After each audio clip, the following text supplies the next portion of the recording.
Okay, so we're going to go on ahead and start. Good morning, everyone. Good morning, and thank you for joining us today. I'm excited about today's panel's discussion. We're going to hear from Cleveland based businesses owned by women. Every day, we are seeing the contributions women are making in our communities, making it a better and a thriving city for our families. We're going to hear from Lisa Bottoms from Bottom Line Consulting, Yolanda Kasu from Internet Auto Sales, Kristen Moore from Kristen's Sweet Treats, and we welcome back Meltrice Sharp from CLE Consulting Firm, who last week put us on track toward financial freedom. I want to thank Mayor Bibb, our chief, Sonia Pryor Jones, and my director, Grady Stevenson, the planning committee, Tiffany, Tammy, Patty, and Kelly, who from day one have given it 100%. Couldn't have done any of these events without you girls. Thank you so much. We're also going to be hearing from Stephanie Philibert from Economic Development, who's going to tap into some of the resources that the city may offer for those women who are interested in opening a business and how the city can help you. So I also want to thank our sponsors, the City of Cleveland Community Relations Board, Wellness Works, TB20, Cleveland Water, Margaret Wong and Associates, Faith Fellowship Church, and the Steel Valley Credit Union. And at this time, it is my pleasure to introduce to you my director, Grady Stevenson. Thank you, Lisa. Good morning, everyone. I don't see my LC 2022 classmate, but I do see her name up there. So that's a good thing. I want to welcome you all again on behalf of Mayor Bibb, our 58th mayor of the city of Cleveland, my chief, Sonia Pryor Jones, and our board, the Community Relations Board under the direction of Reverend Charles Lucas. Thank you guys for being here again. The City of Cleveland and Community Relations Board is proud to honor you during Women's History Month. We value and appreciate all that you do.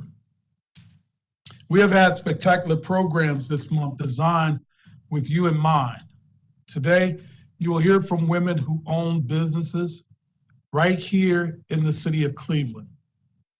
We hope you will be inspired and encouraged to make your dreams of owning businesses a reality, and that you will too choose Cleveland to have your business in. So again, welcome.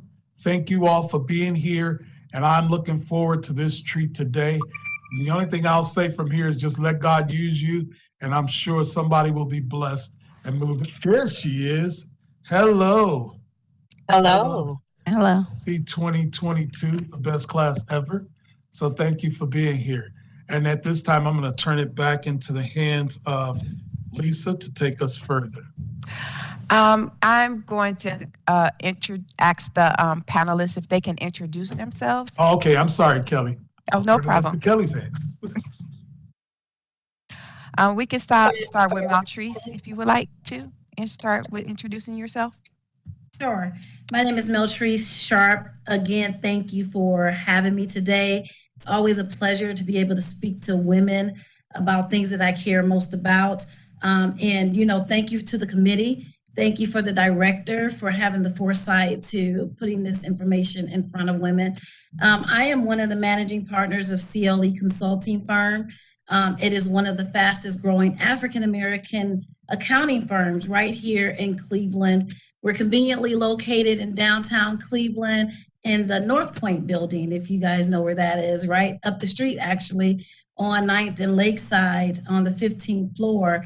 We offer payroll, taxes for individuals and businesses. We offer bookkeeping and accounting, and we offer business consulting. We just celebrated our 5th year anniversary in January, actually.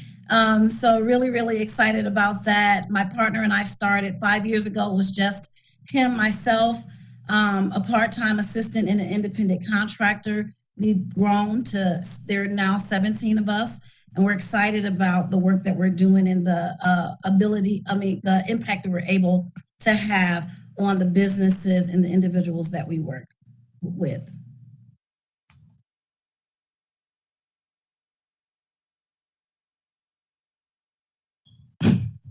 Hi, Lisa, if you could introduce yourself, I would greatly appreciate it. Uh-oh. We can't hear you, Lisa, just so you know. There we go. Okay. Thank you for having me. My name is Lisa Bottoms, and I'm the president of Bottom Line Consulting Group, and we are a leadership and organizational development firm. We focus on strategic planning, equity planning, coaching, training, and organizational development. So we work with boards, we work with executive directors and team, we do team building, and so we really try to help organizations get to the next level. Thank you, Lisa and Maltrice. I think we have one. Is it Christina? Kristen. I'm sorry, Kristen Moore. If you can introduce yourself.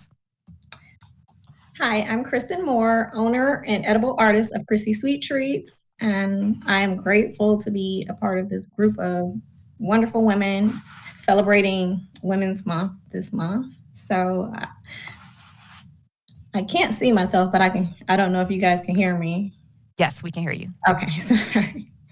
So yes, I am a specialty baker, customized sweet treats and customizing and special delicious desserts. And I'm just a new business owner, so I'm growing my business right now. Well, thank you. We also have Stephanie here from Economic Development. Stephanie, go right ahead and introduce yourself. Yeah, can everybody hear me? Yes. Yes. That's great. So yeah, I'll be talking about some resources that are available to you that you may not be aware of, and I'll talk about those later on in the program. If you have any questions, you can let me know, and I'll also provide my email address at the end and my phone number, so you can contact me if you wish. Okay, we're going to start with the question. Patty, you have the first question. Okay. Good morning, everybody. The first question for today is, how did you start your business? So let's hear from Meltrice. Sure.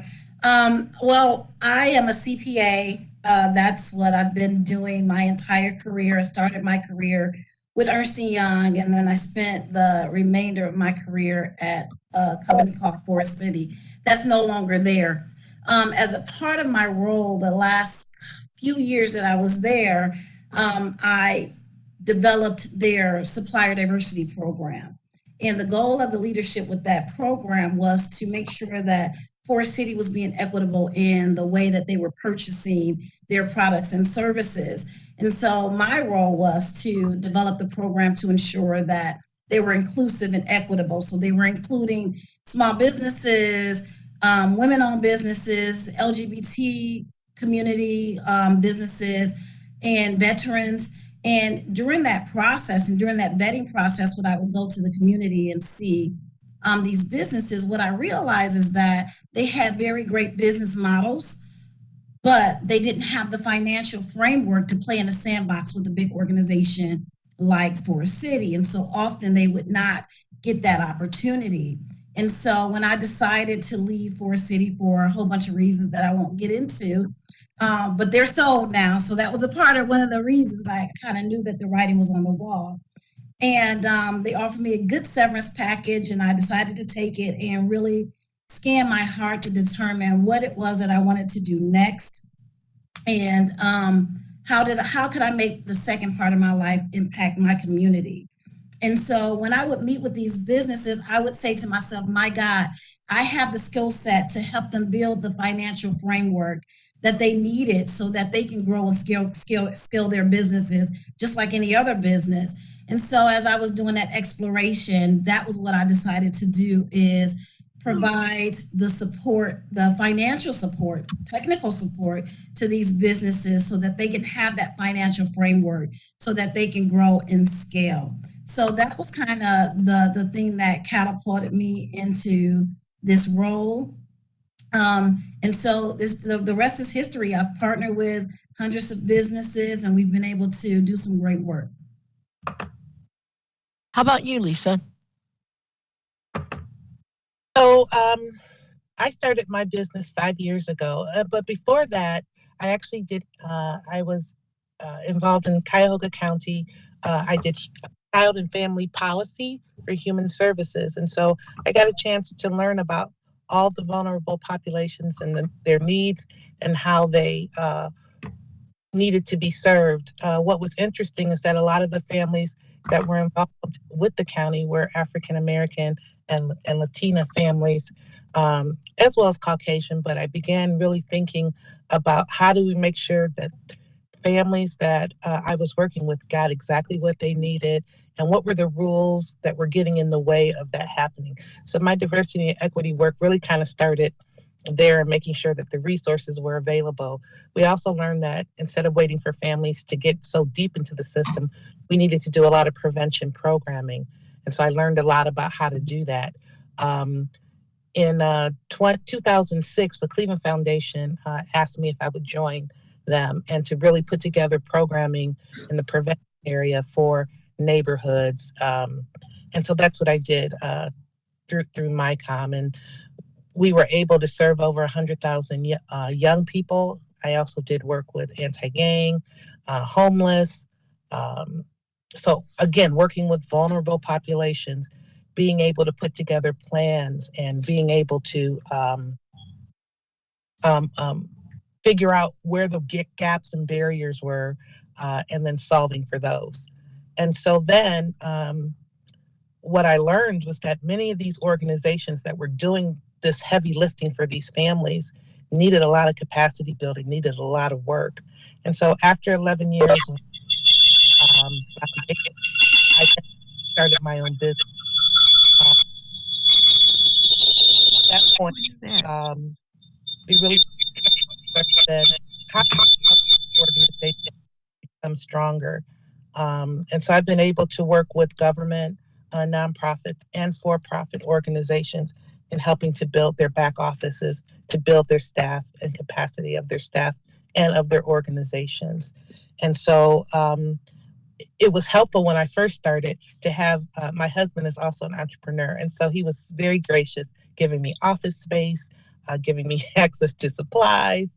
And he also hooked me up with different programs like the President's Council or the state Ohio Minority Supplier Council and the Urban League. And so I was able to go through training and actually seeing the different phases of things that I needed to do to have a strong business. And so that's really kind of how I started. Also,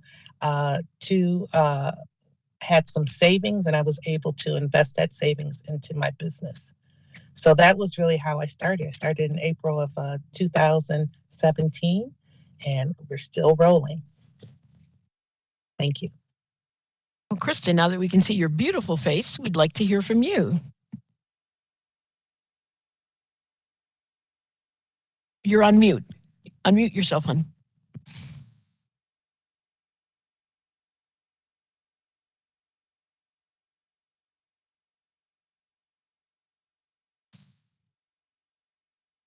There we go. There you go.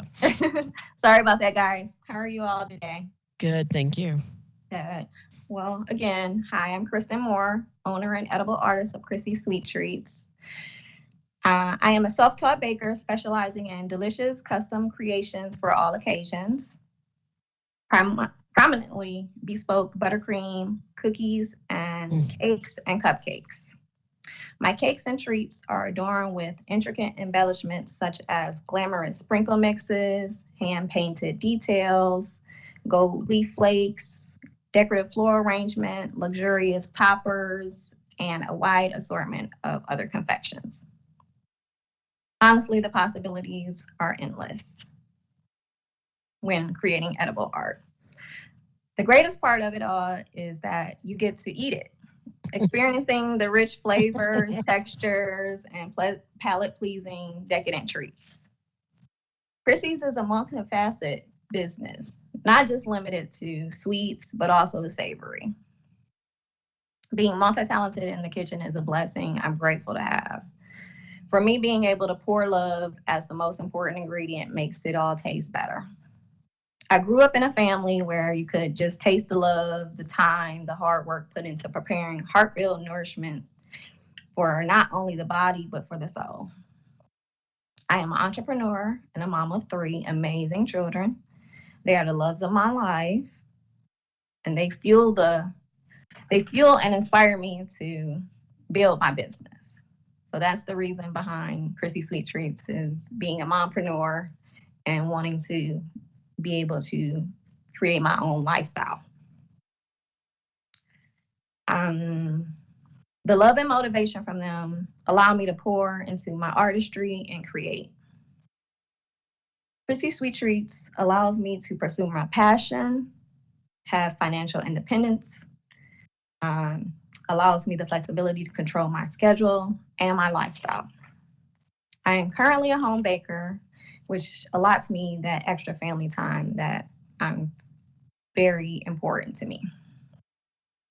I'm excited for Chrissy's to evolve and grow into branch into more avenues in the near future. And again, thank you all for allowing me to be a part of this showcasing of business, showcasing of women, showcasing of the great city of Cleveland. We're all inspired by each other. And I just believe that we should just grow and keep evolving in this business. Thank you.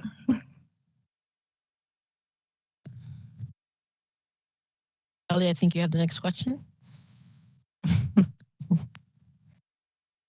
Sorry, I was paying attention What resources did you tap into to kickstart your business? Me? Yes. Okay.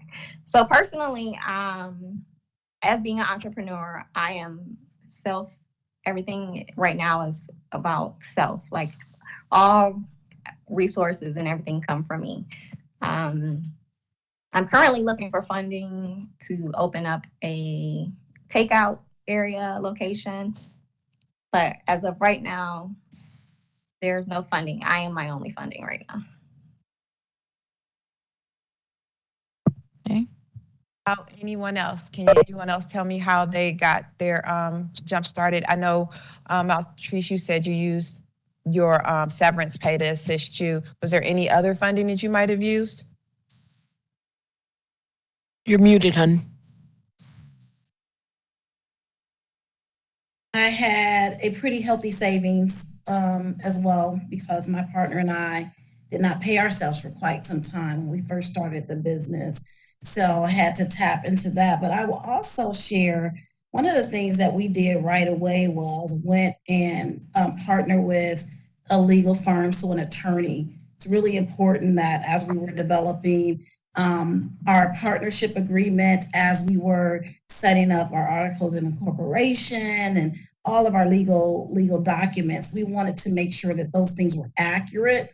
And as professional as him, Larissa and I both were, we aren't attorneys. So we definitely partner with an attorney. We partner with some bankers so that we could make sure that we had the right banking relationships in place, so that when we were ready to gain access to capital, it wasn't a new relationship. They knew us, they knew our business. We partner with a marketing professional as well to jumpstart all of our creative and promotional material. That was something that we did not want to rely on ourselves on as well. So, we also went and talked to a lot of the businesses, the professional development and business career and development organizations in our community. Lisa mentioned some of them as well, who's a dear friend of mine. Jumpstart, we had conversations with them. Urban League, we had conversations with them, the President's Council. There are so many resources in our community. I don't think that small businesses realize that the resources are there and that they should leverage those resources. And Chrissy, you should not be going at this alone. Certainly not. There's a saying that says, if you want to go fast, go by yourself. But if you want to go far, get your team of people. And so I just really encourage people, if you're considering starting your own business, do not go at it alone. As a certified public accountant, I tell people all the time, like, I can do I can do your books and give you the financial advice and partnership and support better than you could ever do it. And so you're not going to watch a YouTube video and extract your tooth. So don't watch a YouTube video and rely on yourself for bookkeeping and accounting and marketing and IT. I think that we do ourselves a disservice when we do that. I think our counterparts that are able to grow and scale quickly, they're able to grow and scale quickly because they realize that they can't wear every hat, and they put the right people around them to help them have the right skill set to help them grow. And so a lot of people will say, well, I can't afford it. I can't afford it. But the reality is you can't afford not to. And it's either you pay now or you pay later. And so a lot of people that say they can't afford an accountant or they can't afford an attorney, then when you have some legal issues, now you have to pay an attorney, now you're paying more. Now when you're getting a letter from the IRS or you're doing something wrong and you come to me, now you have to pay more. So you just have to find the right partner that when you're starting, they build the right cost structure for you because they know that you're small. So you're building the right cost structure so you're not paying a ton of money. And then you will grow and grow that relationship as you get bigger. But you have to put the right team around you so that you can avoid pitfalls and that will catapult your growth so you can grow faster and be stronger. Sounds good.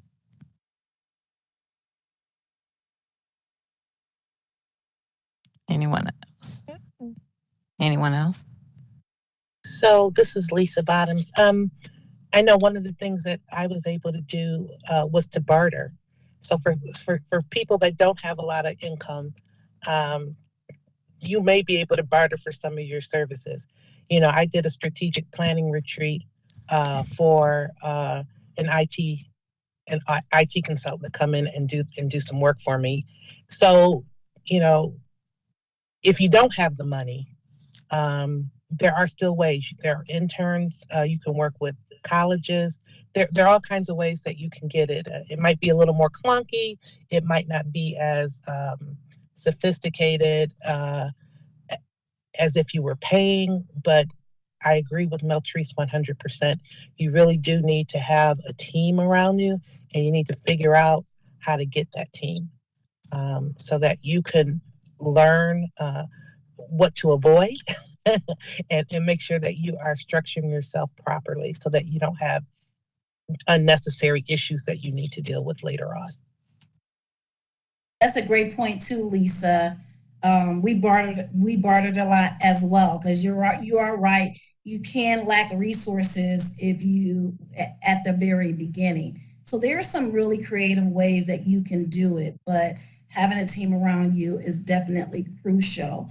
And it also helps you to survive during times like the pandemic, right? And so those things are important. And I say to a lot of people, like, as you are building out that team, you can even partner with people that are new at what they're doing, right? So if you need an attorney who may just be starting their business, they understand that you don't have a lot of resources. So we're gonna barter, we're gonna exchange technical skills or products and or services, right? But you cannot go at it alone. And as a business owner, if you're doing something that's taking you away from actually generating business and increasing your revenue, then you're probably wasting your time. You're not doing stuff that's really going to add value to your business.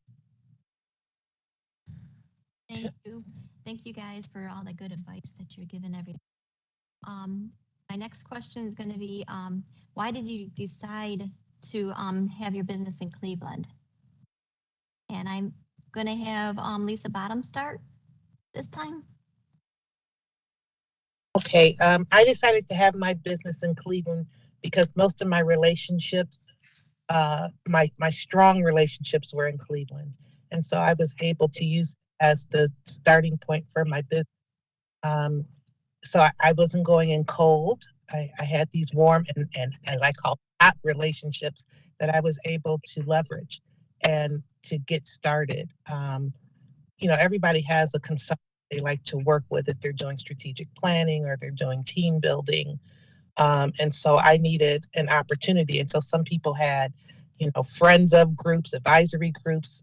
So maybe I wasn't initially working with the board directly, but I was working with volunteers. And so that's how I really began to build my business. And so I use Cleveland, and now I'm doing work in Cincinnati. I'm doing work in Sandusky.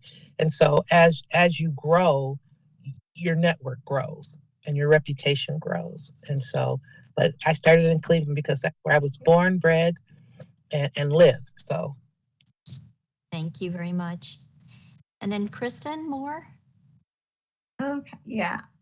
Cleveland is my hometown. I visited other cities and I just pictured my business being somewhere where I received most of the support. Cleveland definitely has been behind me throughout all my little ventures. And I mean, like you say, if you're a hometown girl, you're a hometown girl. Like I'm a Browns fan, I'm an Indians fan, all that good stuff. So once you're a hometown girl, it's kind of hard to see yourself starting your business somewhere where you don't have all that love, support, and encouragement. So just starting here is, it's one of those things, like she said, like Lisa said, it's you're a hometown girl. It just makes sense to be in a place where you have leverage, where you have that upper hand and everything to create, and people allow you to do it. So, and Cleveland is a great city. Thank you. And Meltrice? I can echo with the rest of my beautiful panelists here. I am a Cleveland native. My heart, my soul, my family is in Cleveland. My friends are in Cleveland. My reputation is here. So people in Cleveland knew what my technical and expertise was, so I knew that it wouldn't be a hard sell. And just like Lisa, now we're in Columbus and we're doing work in Atlanta. And, we're just able to now grow on that reputation. But yeah, I'm a native. I'm that hometown girl. Like Chrissy said, like, I just love Cleveland. So I couldn't imagine starting anywhere else other than Cleveland. You. Hello, ladies. I just want to ask for you to tell us of your struggle you experienced and how you overcame it. Let's hear from Kristen Patrice. first. Oh, I figured we'd. Okay. Kristen. Struggle. I don't know if I've overcome my struggles, actually. Let me just be honest. Right. Like, as an entrepreneur, it's an everyday struggle. There are nights where you go to sleep and you're like, oh my God, how am I going to do A, B, C, and D? And, as we grow and we employ more people, you realize that those people are reliant and dependent upon the success or the failure of the business. And so it puts a lot of pressure on you. It's not just your employees, but it's the family of your employees. But I would say, one of the challenges, and I just want to make this relevant to the women that are listening, who are either business owners or aspiring business owners. As a woman, it's really hard to get the respect that you deserve and that you earned. So one of the things that I would say I struggle to overcome is that. So my partner and I, he's a male. Many people probably will know him, but his name is Laurice Purnell. We could be in meetings, and most of our meetings are male dominant in some cases, and the men will act like I do not exist. And I could be speaking of something very technical, and they'll like reiterate my words, and I'm like, no, I'm very clear on what my words are. I don't need you to reiterate my words for me. But what my partner will do every time, which is why one of the reasons why I've enjoyed a partnership with him, he will recognize it right away. and he will correct it. He will redirect every man in the room right away. He will say, no, Meltrice, what are your thoughts about that? Oh, Meltrice is the expert in this area. She definitely has some value to share. So he will redirect the whole room right away. And I just believe that that is one of the challenges that every woman, professional entrepreneur has, is to get that, automatically get the same respect that they deserve when they walk in the room that their male counterparts get. But I also know that it takes, just like for African Americans in the civil rights movement, it took us all to come out and say, this is wrong. I don't care what color it was. We were out there protesting, white, black, green, yellow. We were all protesting, because you understand that when we go at it together, we all win. So my partner understands that he has to be a part of the push to respect and open the doors for women. We can no longer be ignored. So I would say that's one of the struggles. The other struggle was just the human resource part of the business. Really, really tough when you have to deal with different attitudes, different challenges, developing people. So that is one of the struggles. And the way that I overcome that, or try to overcome that, is I build relationship, and I let my team know that I care more about the person and the development than I care about the product. But the product is important. They better do the product. But Yeah. I'm putting them in front of the business, and treating them like an individual and a person. But that is one of the biggest challenges, I would say, that I've had, those two. Okay. Well, Miss Kristen. Like she said, the struggle continues, but one of my biggest struggles is that I'm a workaholic. I'm currently, like I said, I'm new to this, so I'm currently just investing in myself and investing in my brand and investing in my business.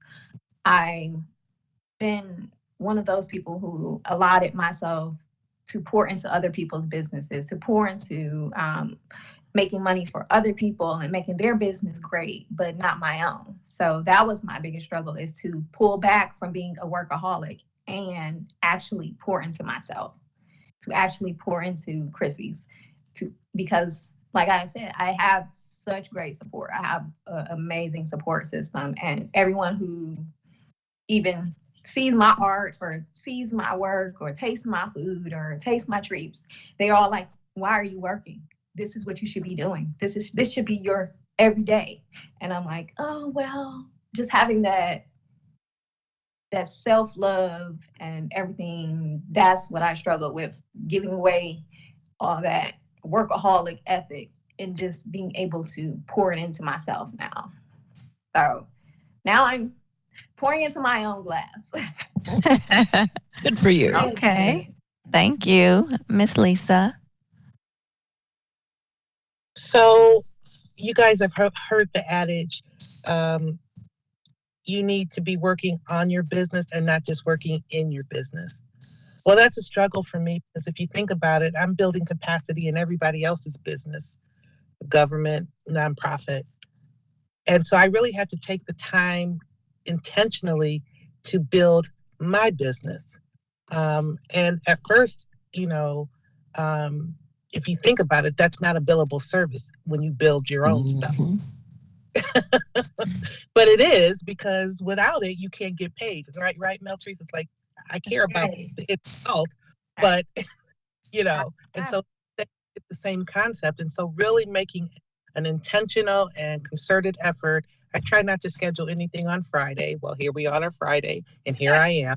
But of that day where I can really, not only look over what I need to be doing for my clients, but also to pay attention to what else I need to do for Bottom Line Consulting Group, and to figure out, are there new products, are there new services that I should be offering as a way to continue to gain marketplace, market space out there, because there are a lot of consultants in Cleveland. And so how do I keep differentiating myself and keep providing a quality set of products that my clients want? So that's one of the biggest struggles, is being able to still be creative and find new and exciting ways to deliver and offer services, as well as making sure that all of my clients are getting their needs met. That's a good one. That's a good one.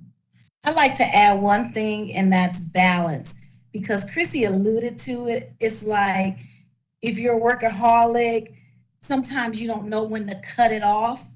And that, I would say, that is definitely one of my challenges, is not knowing when to cut it off. I feel like I literally am working every waking hour of the day. 24/7. 24 every yes, 24/7 yes, job. yes. Yes, more balance is needed. I'm glad it's going If you're to form. pouring into yourself, it's 24/7.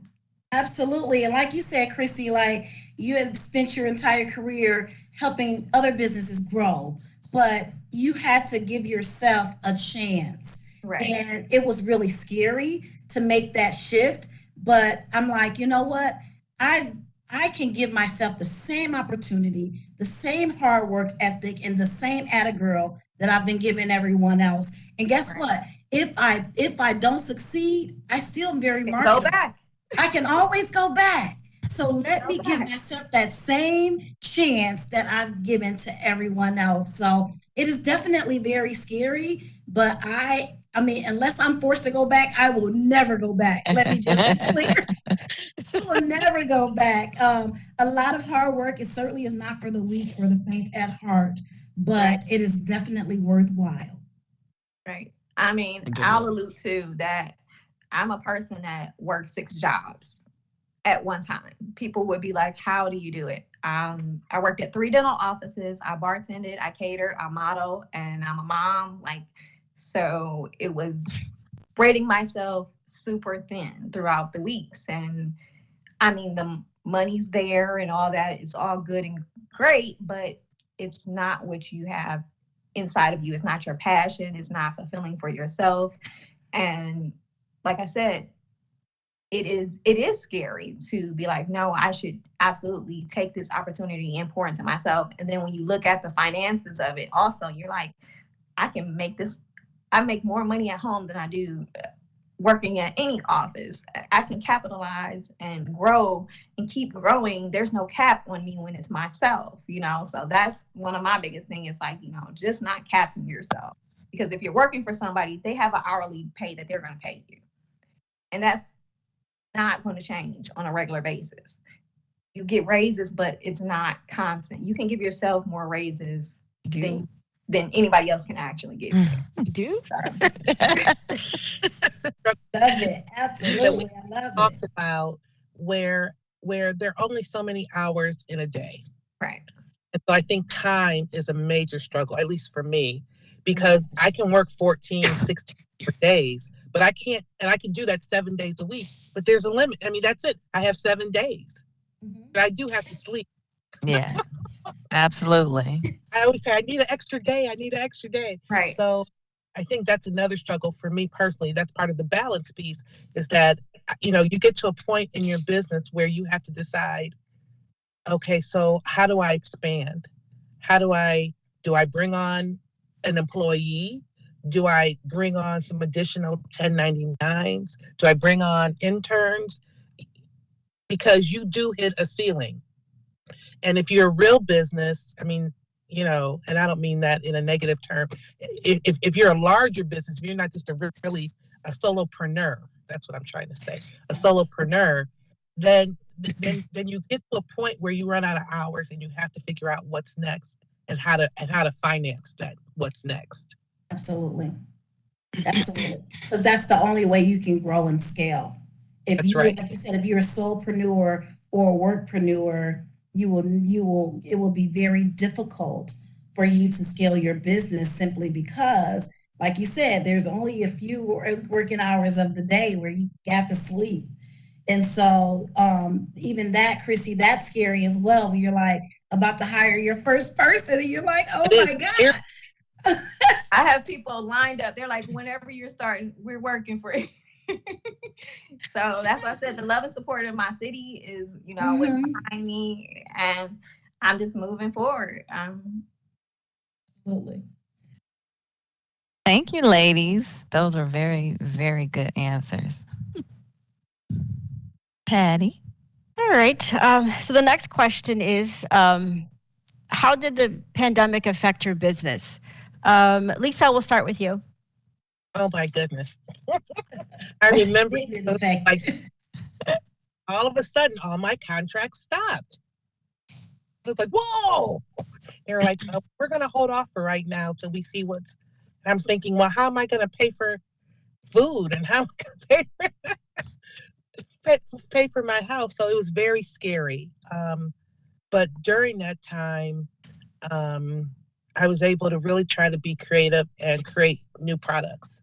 And so I was able to pivot. Everybody's heard of the COVID pivot.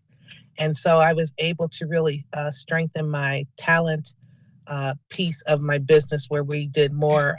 I became a DIS certified instructor. So I was being able to do a lot of that online. So I hadn't done that before. It was always in person, but I went, digital, virtual, I guess I should say.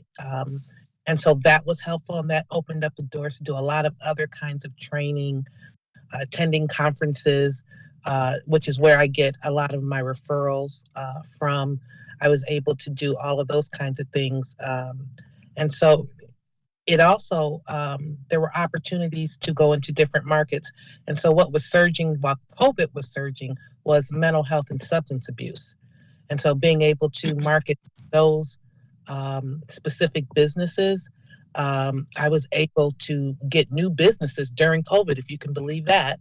And also did a lot around fundraising and strategic planning for nonprofits and helping nonprofits access the PPE, the PPP funding because there were opportunities for them to do that. And so I had to pivot. And those were things that maybe I hadn't necessarily done before. It was a scary time, but survival is even scarier.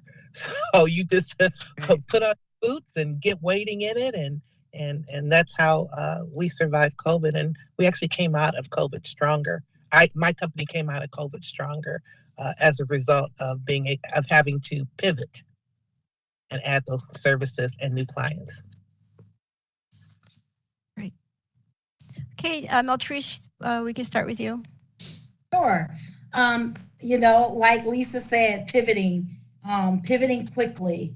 And I too was able to leverage or create new services based off of the immediate need that existed. And so my firm quickly became like the triage to a lot of small businesses, because what the challenge was at that time is that when you're a small business, if you have not developed that business banking relationship that I talked about earlier, and now the banks are closed, right?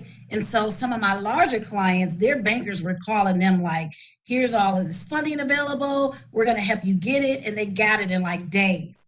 Where my smaller clients were like, the banks are closed. Where do I go? And so my partner and I were able to pivot in a way that we leveraged our relationships to make sure that the smaller business clients that we had and even new clients were able to gain access to a lot of that funding that was available. But even now, a lot of the small businesses that had to shut their doors down, they were not successful at gaining access to that funding. And then also with the PPP, in most cases, you had to be able to demonstrate payroll, or as an independent contractor, you had to have your taxes. And for small business owners, a lot of time we're not in compliance with those things because we just don't know how. And, when you're not great at something, that's what you put on the back burner.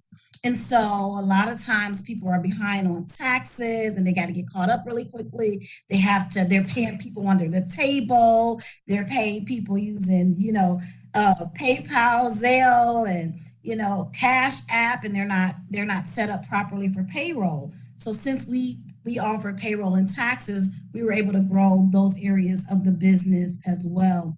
So we too came out of COVID a little stronger than when we went in, but it was just about pivoting. And then when I add the employee piece to that, we needed to make sure that because our employees had to work from home now.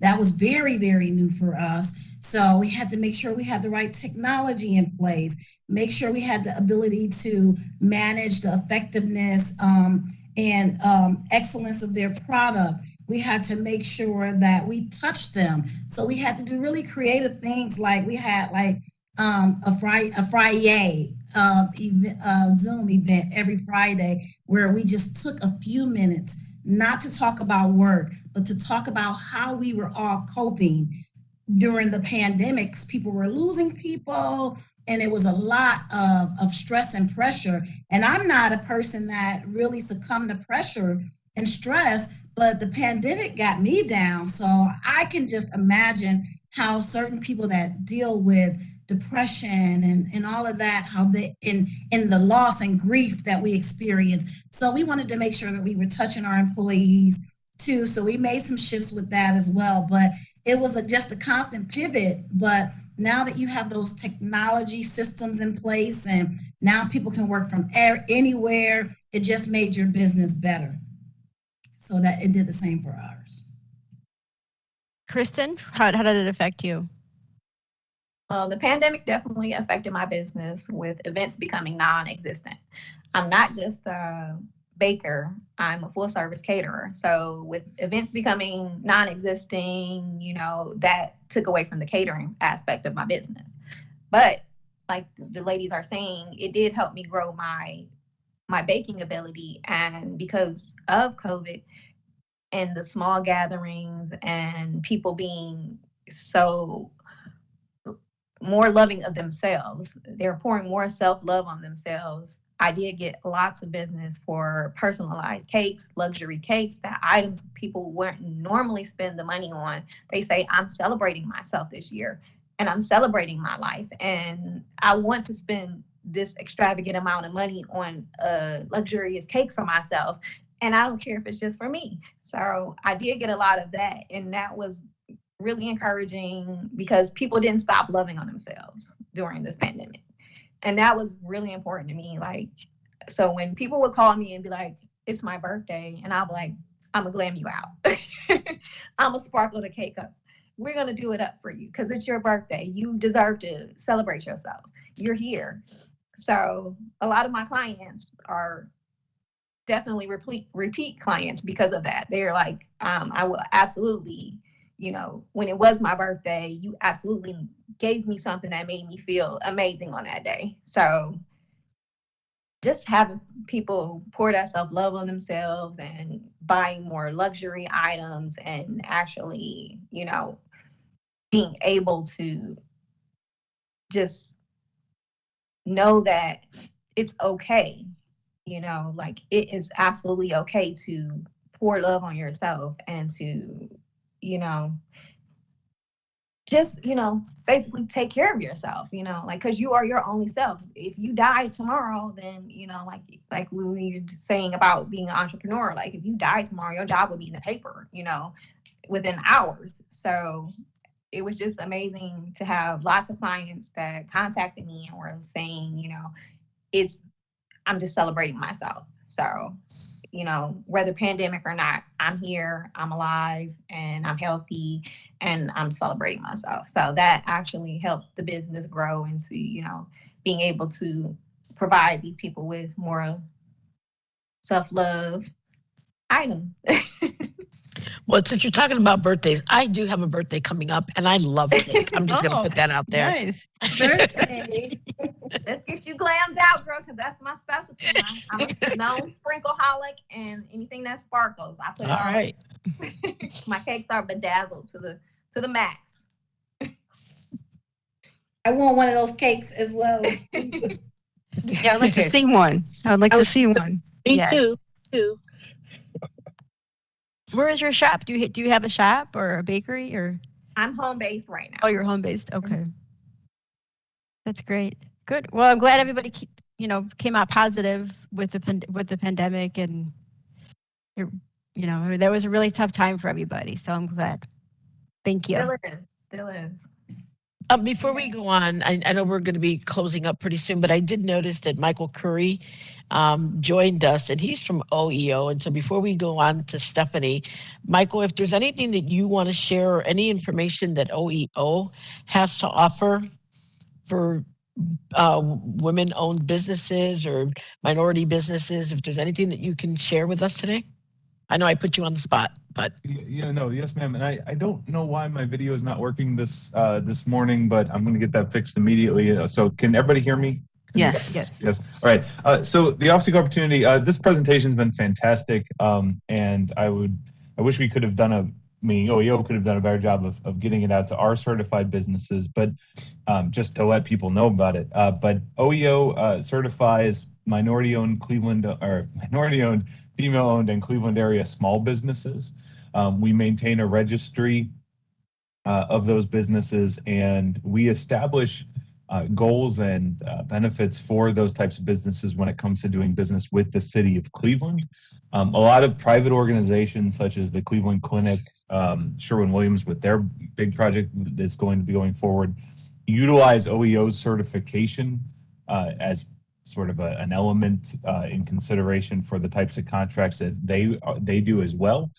So if you are not currently certified with the Off-Seek opportunity, we'd love to have you certified. We're always looking for ways to increase our range.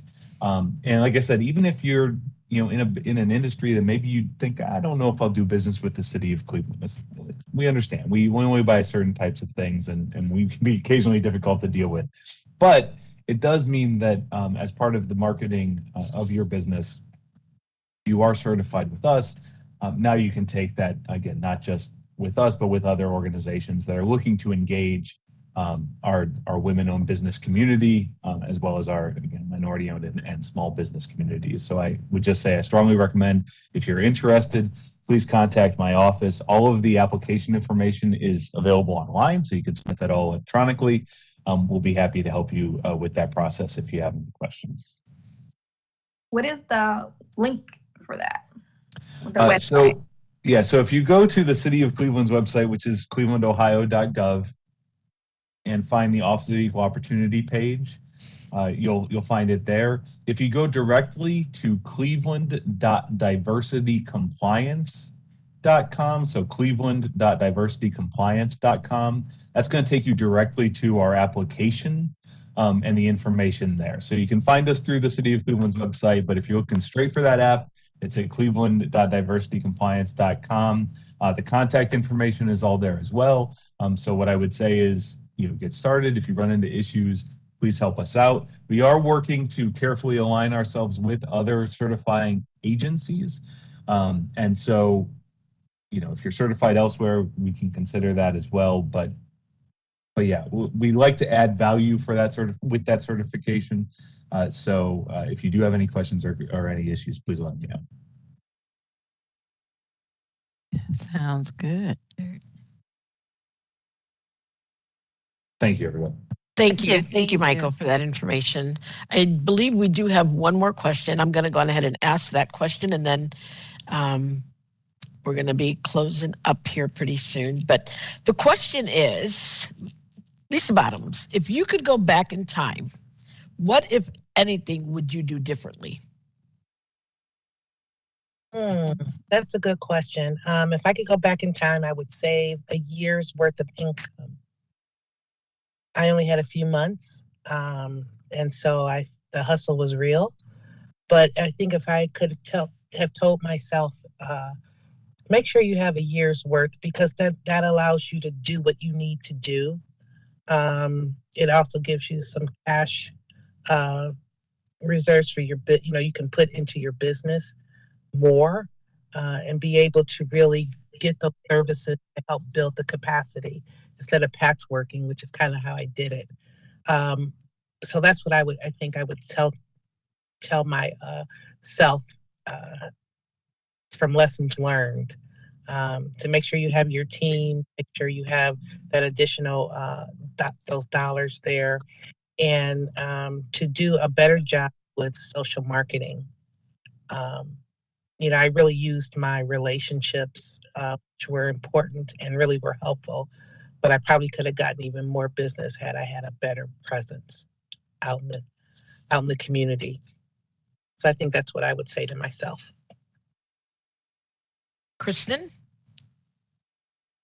Well, I would say to myself, if I can go back in the past, I would just trust myself more.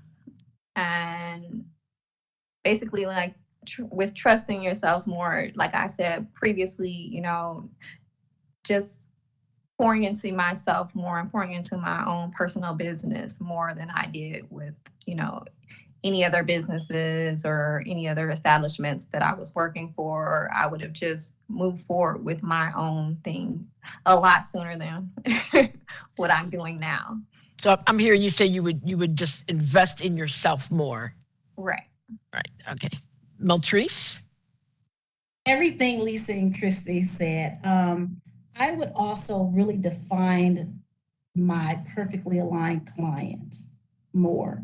I think when you start a business and you're a small business owner, you think that you have to take on every client because you're like, I need to replace this income that I was generating. And so you take on every client, and then you realize that every client is not your perfectly aligned client. And some clients are going to have a detrimental impact on your business and not be helpful. And when you have the right client and the right partner, you both are helping each other. And so I would definitely spend more time defining that going into the business and being very selective. Now I'm very selective now, but I would be more selective at that time than I am now. And I would probably have avoided a lot of hurt and pitfalls that I experienced. But then every other thing that everybody else said as well, I'd add that. And then one last thing, IT.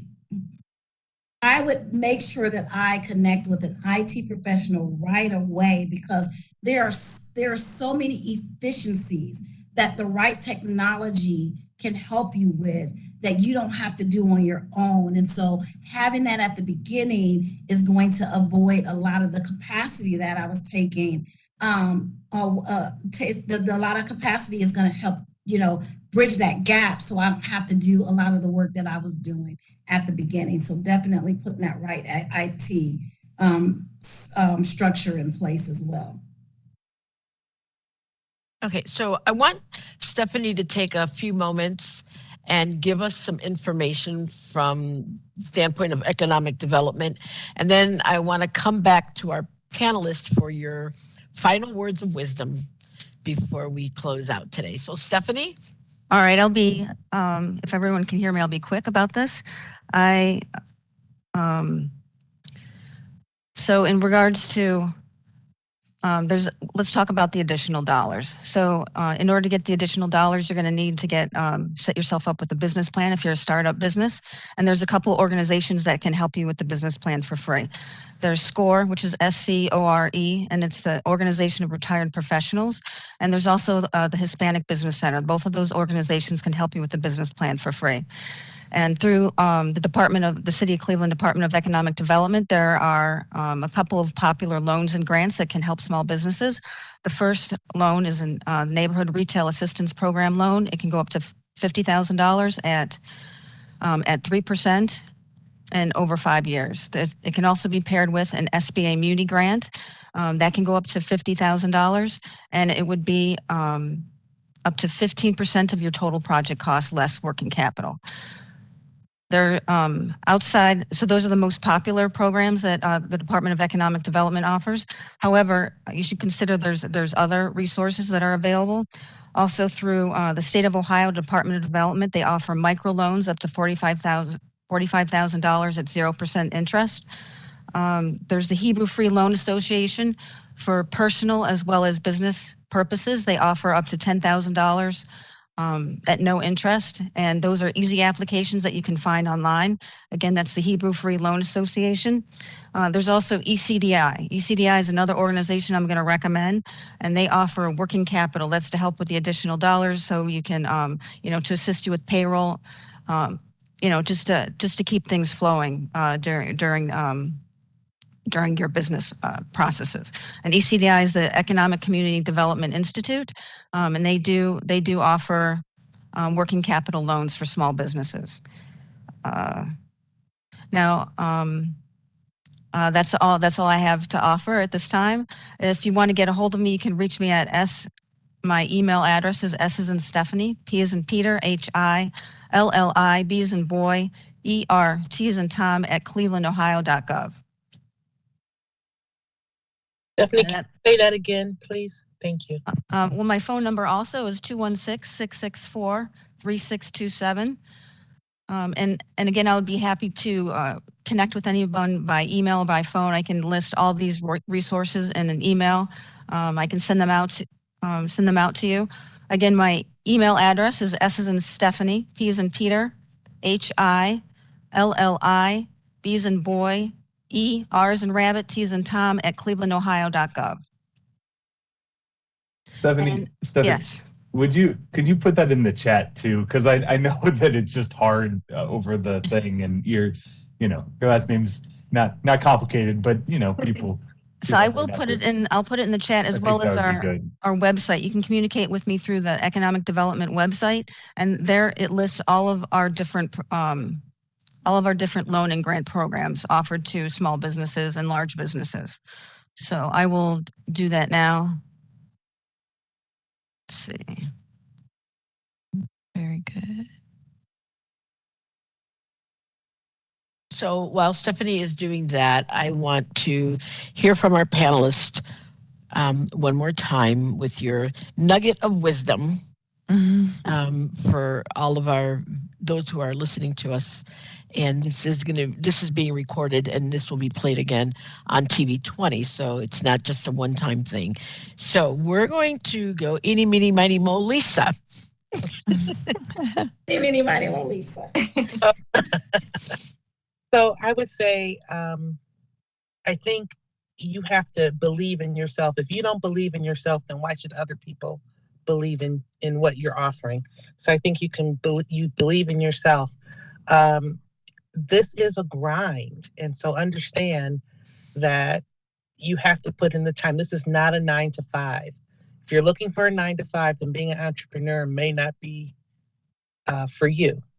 And because, as you've heard earlier throughout our program here, it really is very time consuming. It should be, because you're building something. And so I think that's an important piece. And don't be afraid to try something new. I think you just have to do it. I know that's a Nike thing, just do it. But you have to put aside your fears. And sometimes we might feel imposter syndrome. It's like, can I really do this? Am I good enough to do this? And I would have to say, yes, you are. You just have to do it. And so that's what those are my pieces of nuggets. I wish those are thoughts that I had to keep replaying in my head. You're good enough. You can do this. Just do it. And I think that's been kind of. So those are my nuggets. Kristen? Kind of piggybacking off of what she says, like she says, it is, if you are looking for an easy route, entrepreneurship is not it. It is 24/7. It is a lot of stress. You are putting everything on your own back, and you're going for it, believing in yourself. It is also, like what she said, that imposter syndrome. You have to believe in yourself. Like you said, how can you expect somebody else to believe in you if you don't believe in yourself? There are many other cake artists out here that inspire me. I'm not one of those women who look at other women and be like, oh my gosh, I'm not going to do the same thing she did. I don't care what anybody else is doing. I care what I'm doing and how I'm making it look great. That's all that I care about.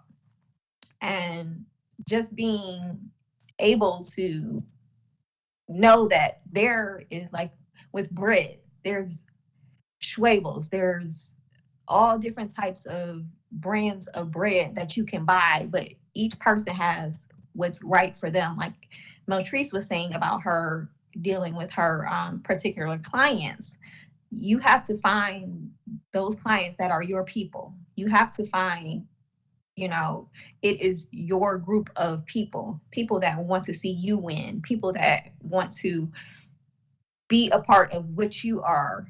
And that's just my words of wisdom. Like, you'll eventually get there. You'll find those people, you'll find that team that's behind you, you'll find that support.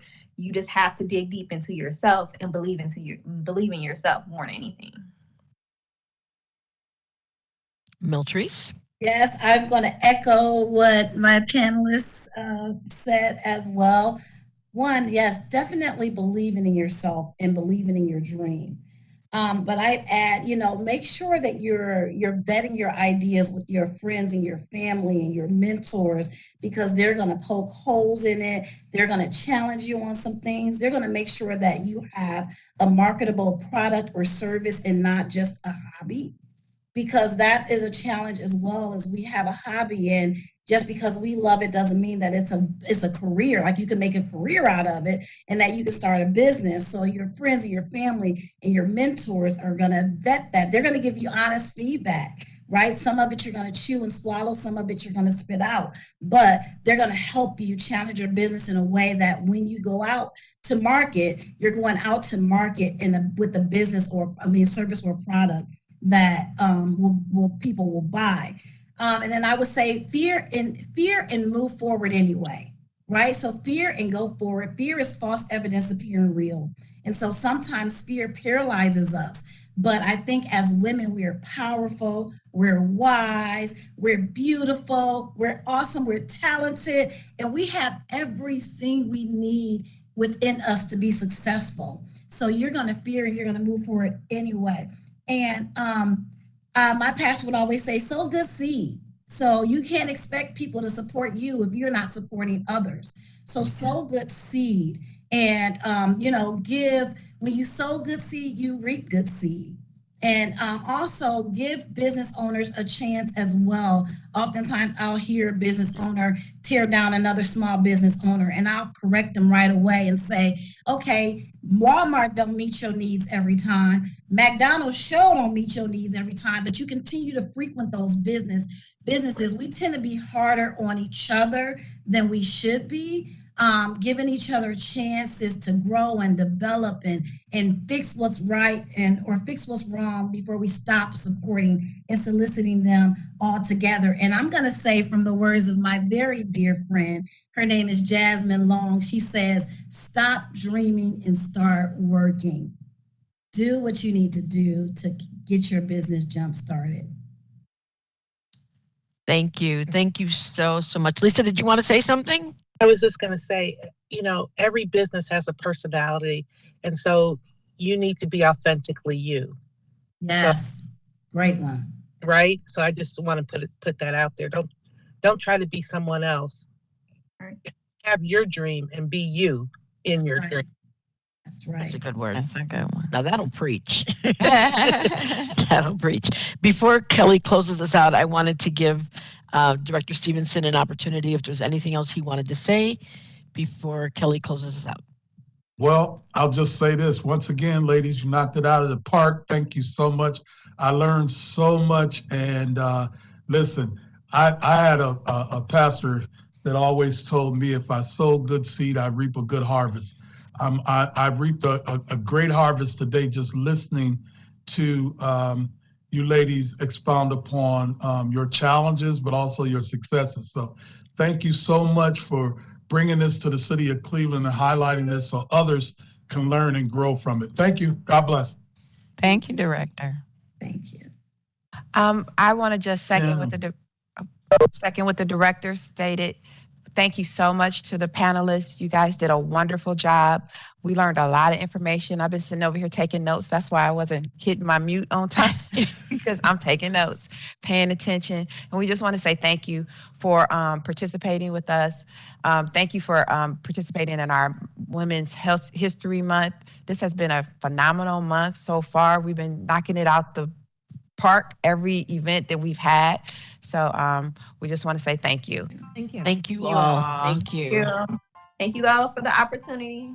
And like she said, the words of wisdom and the nuggets are all very gratefully needed. Yes.